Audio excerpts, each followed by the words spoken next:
네, 여러분 안녕하세요. 오늘은 1월 6일 월요일입니다. 오늘도 좋아서 나누는 큐티 나눔 시간이고요. 오늘 말씀은 창세기 4장 1절에서 26절까지의 말씀입니다. 이 창세기 4장 1절에서 26절까지의 말씀은 우리가 이제 많이 잘 아는 것처럼 가인과 아벨의 제사 이야기를 담고 있습니다.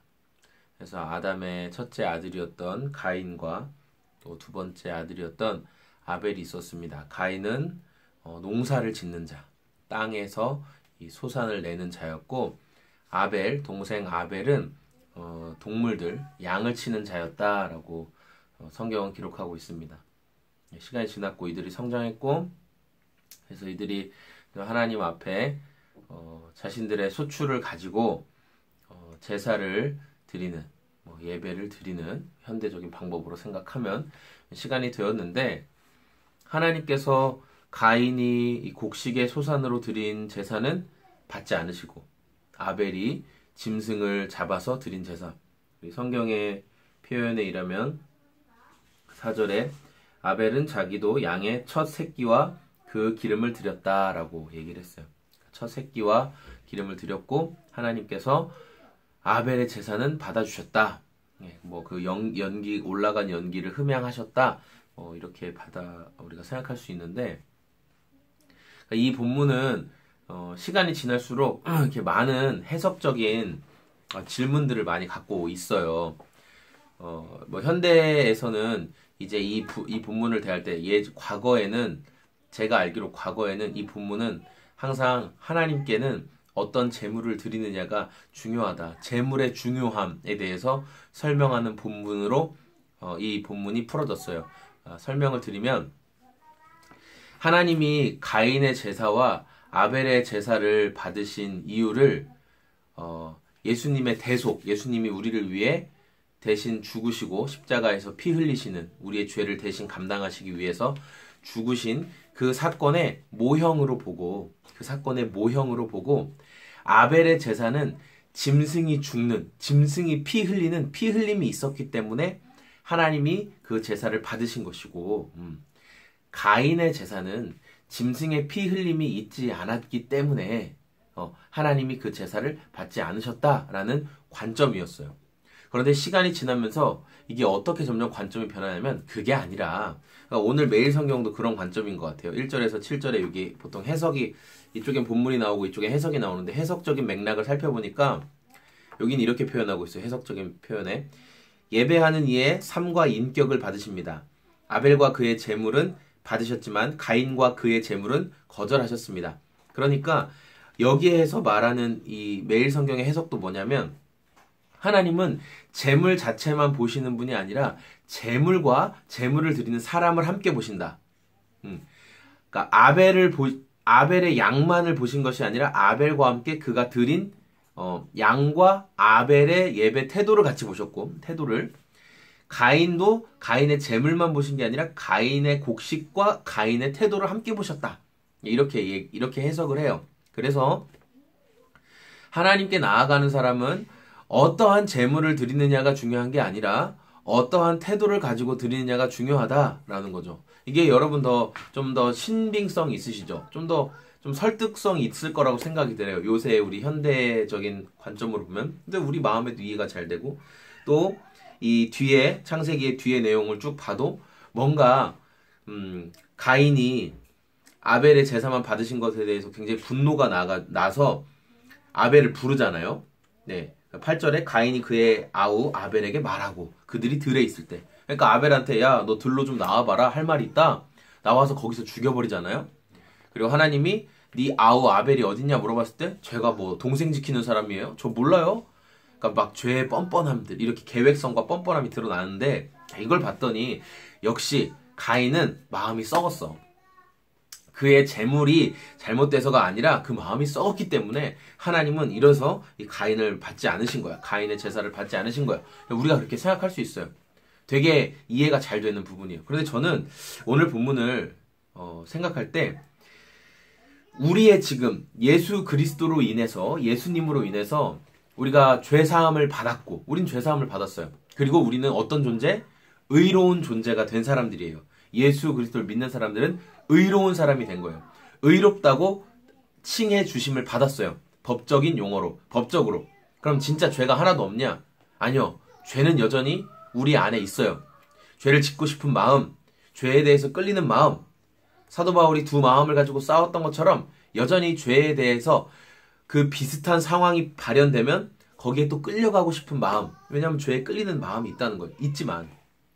있지만 죄가 있는 것과 너는 죄인이야 라고 말하는 것과 죄가 있어. 네 마음엔 죄가 있어. 그러나 너가 죄인은 아니야. 하나님과 너와 의인이 됐다는 건 하나님과 관계를 맺을 수 있는 상태가 됐다는 거예요. 하나님과 관계를 맺을 수 있는 상태. 의인은. 하나님께 나아갈 수 있는 상태. 의인은. 그래서 하나님께 나아갈 수 있는 의인의 상태로 죄에 대해서도 말씀드리고, 하나님 제가 이런 죄가 있습니다. 연약함이 있습니다. 다루어가 주십시오. 더 예수님 닮은 형상으로 제가 온전하게 되게 하여 주십시오. 라고 말할 수 있는 거예요. 그러니까 이렇게 우리가 예수님으로 인해서 이 자유함을 누리고, 그리고 하나님 앞에 예배에 나아갈 때 그때는 하나님이 태도를 보시는 거죠. 예배자의 태도를 보시는 거예요. 그런데 창세기 이 4장에 나오는 이때에 예수 그리스도의 속죄가 있었습니까? 대속이 있었습니까? 이때 예수 그리스도의 그 피 흘림으로 인한 대속의 모양을 보여주는 건 아벨의 제사에서 양을 죽이는 거였어요. 피 흘림이 없이는 죄 사함이 없느니라. 저는 그래서 여전히 이 본문을 대할 때 많은 사람들이 이제는 재물보다 중요한 건 태도다라고 말하는 이런 모습에서 저는 아직도 재물이 먼저다라는 생각이 들어요. 이때에는, 이 당시에는, 이 본문에서는 재물이 중요하다라는 것을 저는 아직도 그 태도를 견지하고 싶어요. 여러분, 죄인이, 죄를 가진 사람이, 그리고 실제로 죄를 행하고 있는 사람이 있어요. 실제로 사람을 죽이기도 하고. 그런데 하나님께서 이렇게 얘기했어요. 짐승을 잡아 드리는 제사만이 유효하다라고 말씀하셨는데, 피 흘림이 없이는 죄의 사함은 없다. 어떤 피 흘림과 피 흘림의 대가로 죄가 용서를 받는다. 피 흘릴 때 죄가 상쇄가 된다. 그 부분이 상쇄가 된다라고 이 말씀을, 룰을 그렇게 하나님이 정하셨어요. 룰을 정하신 건데, 자기는 피 흘림의 제사라는 룰이 별로라는 거예요. 그래서 하나님, 저는 짐승을 잡아서 피 흘리고 싶지 않고 제가 좋은 태도를 갖겠습니다. 제가 마음으로 참으로 참 내가 하나님께 나아갈 거야. 난 하나님을 좋게 생각해. 하나님은 좋으신 분이야. 쟤는 그냥 이 태도로 나아가겠지만 저는 빈손으로 나아가겠습니다. 마음만 중요하지. 마음만 잘 가지면 되지. 제가 굳이 짐승 잡아서 막 피 흘리면서까지 할 필요가 없지 않습니까? 이런 태도. 자, 그래서 이렇게 이렇게 짐승이 있네요. 짐승이. 짐승이. 이건 좀 부정한 짐승이죠. 도마뱀이니까. 잡았어요. 잡아가지고 각을 뜨고 각을 뜨고 이 사람의 태도가 하나님이 막 영존하시고 위엄하시고 대단하시고 막 그렇게 완전히 100% 하나님 앞에 그렇게 아닐지라도 이 사람이 하나님께 나아가는 사람은, 하나님은 어떤 사람의 죄를 용서하신다고 했냐면 하나님께 제사 드릴 때는 피 흘림이 있을 때 죄를 사하여 주신다고 했어. 나는 그렇게 알고 있어. 하나님이, 그게 하나님의 룰이래. 나는 그래서 그 하나님의 룰을 지킬 거야. 내가 아직 완전히 마음의 태도가 100% 다 하나님의 완전히 사해 주신 뭐 이런 걸 다 인정하지 못할지라도, 왜냐면 난 여전히 죄가 있으니까. 하지만 하나님께 나아갈 때는 짐승을 잡아 드리는 이 피가 흘려질 때 내가 이 짐승에게 얹고, 송아지라고 할게요. 송아지야, 나의 이런 죄를 네가 다 감당해라. 난 이런 죄가 있습니다. 하고 딱딱딱 각을 떠서 할 때 하나님이 그 피를 보고 용서해 주신다고 하셨어. 라는 것을 믿는 것. 이게 두 개의 차이예요. 재물에 대한. 가인이 하나님 앞에 아무리 좋은 태도, 곡식을, 정말 자기가 생각하는 가장 좋은 곡식을 가지고 가서 하나님, 제가 정말 좋은 태도로 이 곡식을 드립니다. 이 곡식을 드립니다. 라고 한다고 해서 하나님이 야, 너 정말 좋은 태도로 곡식을 가져왔구나. 내가 네 예배를 받아줘야 되겠다.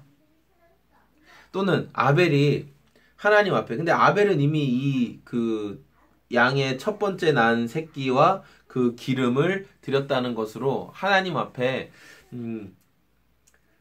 좋은 것을 드리고자 하는 마음이 있었다는 것은 뭐 누가 봐도 알 수 있어요. 네, 누가 봐도 알 수 있어요. 전 예배 순서라는 것 오늘 좀 길어지는데 예배 순서라는 것 우리가 좀 생각해 봐야 될 것 같아요. 예수 그리스도를 그냥 이걸 이제 현대적인 의미로 해석 이제 저는 가져와 볼게요. 우리가 죄인이요, 여러분. 죄인이 우리한테 죄인은 뭐예요? 그리스도인들에게 죄인은 뭐예요? 예수님을 모르는 사람은 다 죄인이죠. 예수님으로 인해서 나의 죄 문제가 해결되지 않은 사람은 다 죄인인 거예요. 모든 사람은 다 죄인이에요. 나는 죄인이었어요. 여러분도 죄인이었어요. 그런데 예수님을 내 인생의 구원자와 주님으로 받아들이고 그분이 해주신 그 질서와 약속을 믿고 신뢰하기로 결심하고 이제 나아갔어요. 네, 그래서 예수님께 나아갔어요. 누구세요? 이로입니다. 네, 이로이입니까? 예, 우리 로이예요. 예, 로이는 아직 죄인이죠. 이로이 너 예수님 믿어요? 네. 예수님이 뭘 믿어요? 예수님이 로이를 위해서 로이 죄를 용서해 주셨어요? 네. 어떻게 용서해 주셨어요? 퍼져서 먹을라. 포도주. 맞아. 예수님이 포도주 이렇게 피를 흘리면서 이거는 너희 죄를 용서하는 내 피다 이렇게 말씀하셨죠? 네. 빵을 이렇게 찢으면서 이것은 너희 죄를 용서하기 위해서 찢어지는 내 몸이다 이렇게 말씀하셨죠? 맞아요. 예수님이 어디에서 우리의 죄를 위해서 매달리셨어요? 알아요? 나무. 나무. 무슨 나무? 어떻게 생긴 나무? 십자가 나무. 맞아요. 십자가 나무 위에서. 예, 이렇게 목회자 자녀라 이렇게 문화처럼 외우고 있어요. 아빠 이거 할 테니까 로이 좀 나가 있으세요. 문 좀 닫아주고. 고마워 로이야. 엄마한테 십자가 얘기해줘. 네, 이렇게 아이가 왔어요. 근데 문 닫아주세요 로이야. 영아 콜 가져가봐. 예수님을 모르는 사람은 죄인이에요. 예수님 모르는 사람은 우리 현대적인 의미로 하면 자 그런데 예수님을 모르는 사람이 하나님에 대해서는 들었어요. 하나님에 대해서는 들었어요. 아 하나님이 뭐 이렇게 좋은 분이야. 아 그래? 그래서 그 사람이 예수님을 모르는데 예수님 몰라요. 그런데 그냥 하나님이란 분이 계시다는 걸 제가 들었는데 하나님 제가 이런 죄를 지었는데 저를 용서하십시오. 제가 지금 온 마음을 다해서 하나님께 나왔지 않습니까? 아 하나님께 내가 다른 신들을 생각할 때도 항상 뭔가를 했는데 오케이. 자 하나님 제가 이렇게 많은 돈을 가져왔습니다. 제 죄를 용서해 주십시오. 하나님 제가 이렇게 많은 사람들이 귀하다고 여기는 뭔가를 가져왔습니다. 제 죄를 용서해 주십시오. 하나님이 용서해 주시나요? 와, 너 돈을 이렇게나 많이 갖고 왔어? 내가 용서해 줘야 되겠다. 용서해 주세요? 아니요, 용서 안 해주시죠. 용서 안 해주신다고 저는 믿어요. 그럼 어떻게 해야 용서가 돼요? 어떻게 하면 하나님께 나아갈 수 있는지를 먼저 알아야 돼요. 하나님이 정하신 룰이 무엇인지, 하나님이 정하신 법칙이 무엇인지를 먼저 알아야 돼요. 하나님이 정하신 법칙이 어디 적혀 있냐면 그게 바로 성경에 적혀 있어요. 그럼 그 성경을 보는 거예요. 하나님은 죄인이 어떻게 하나님께 나아갈 수 있는지 법칙을 정하셨을까? 하나님은 죄인의 수치를 가리기 위해서 아담과 하와에게 짐승을 잡아서 그들의 옷을 만들어 주셨어. 죄인의 수치를 가리기 위해서 하나님은 옷을 먼저 만들어 주셨어. 짐승의 피 흘림의 희생이 있었어. 그리고 하나님이 4장에 보니까 가인과 아벨의 제사 가운데 아벨의 제사를 받아주셨는데 특별히 아벨의 제사는 짐승을 죽여서 짐승의 피 흘림이 있는 제사였구나. 성경이 이런 흘러가는 성경 전반에 흘러가는 피 흘림으로 인하여서 그러니까 생명이 희생됨으로 인해서 속전되는 해결되는, 죄의 문제가 상쇄되는, 가리워지는 성경의 전체적인 흐름이 있구나라는 것을 알아요. 그럼 예수님 모르는 죄인이 어떻게 하나님께 나아가고 있어요? 많은 돈과 많은 물질이 아니라 예수님의 피 흘림으로 내가 용서받을 수 있구나라는 사실을 믿고 나아가야 되는 거예요. 그러니까 저는 오늘 이 말씀을 보면서 하고 싶은 말은 그거예요. 우리가 하나님 앞에 좋은 태도, 좋은 마음, 하나님, 제가 좋은 태도로 이렇게 나아가겠습니다. 그러니까 우리가 이제 예수님을 믿으니까, 믿는 사람들은 당연히 그 순서가 이제 예수님 믿었다는 가장 중요한 첫 번째 과정을 통과했기 때문에 태도가 우리는 중요하죠. 그래서 우리의 모든 예배에 하나님을 인정하고 하나님이 그 자리에 함께 해주시고 우리 예배를 받으시는 분인 것을 믿고 나아가는 건 중요해요. 왜냐하면 우린 예수님 믿었으니까. 그런데 아직 예수님을 모르고, 이 로이도 예수님을 인격적으로 믿은 건 아니에요. 문화로 믿은 거죠. 그냥 목회자 가정이니까 그냥 십자가에 대해서도 말하고, 지금 주의 만찬에 대해서도 얘가 지금 얘기한 거잖아요. 포도주 피 흘렸다, 빵이 찢어져서 그 몸을 예수님의 몸이다. 얘는 목회자 가정이기 때문에 문화로 아는 거예요. 그렇지만 아직 예수님이 정말 로이를 위해서 피 막 얘기하고, 예수님이 정말 로이를 위해서 로이의 죄 문제를 얘 힘으로는 감당 안 되니까, 내 힘으로는 감당 안 되니까 예수님이 그 일을 감당하셨다는 사실을 정말 마음으로 믿어 의에 이르는, 입으로 시인하여 구원에 이르는 과정까지는 아직 나아가지 못한 거죠. 여러분, 사람이 좋은 마음으로 아무리 하나님 앞에 나아간다고 해서 그 태도만으로 하나님이 그 사람을 받아주고 받아주지 않고라는 것은 아니다라고 저는 생각합니다. 뭐가 중요합니까? 창세기 4장에서는 고마워. 짐승을 잡아들이는 제사의 제물, 피가 중요합니다.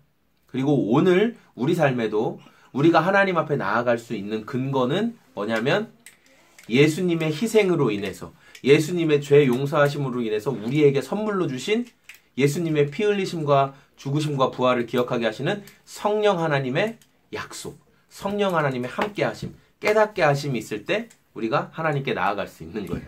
그래서 그 마음은 오늘도 좀 기억하시고 죄 문제에 대해서, 또 우리가 하나님께 나아가지 못하게 하는 이런 수많은 것들, 결국 가인은 12절에 보면 자기가 땅을 일구는 그 소명이 있는데, 땅을 일구는 소명, 근데 12절에 보면 내가 밭을 갈아도 땅이 다시는 그 효력을 내게 주지 아니할 것이요, 너는 땅에서 피하며 유리하는 자가 되리라, 이렇게 말씀하니까 원래 땅을 갈고 일구어내는 걸 이 소명으로 받았는데 죄로 인해서 동생을 죽이고 시기하고 분내고, 그럼으로 인해서 땅도 왜곡돼 버렸어요.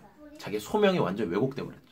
그러니까 우리 안에 이런 죄로 인해서 왜곡되는, 우리에게 맡겨진 것들이 왜곡될 수가 있는데, 그때 우리가 우리의 삶에 우리를 구원해 주시기 위한 예수님의 희생과 또 부활하심을 기억하고, 그리고 그 사건으로 인해 하나님이 우리에게 처음부터 계획하셨던 성령을 우리에게 주시는 그 동행하시는 성령님의 은혜를 좀 생각하면서 또 우리 삶의 소명지들, 사명지들에서의 사역을 잘 감당할 수 있는 저와 이 큐티 나눔을 듣는 모든 분들이 되었으면 좋겠습니다.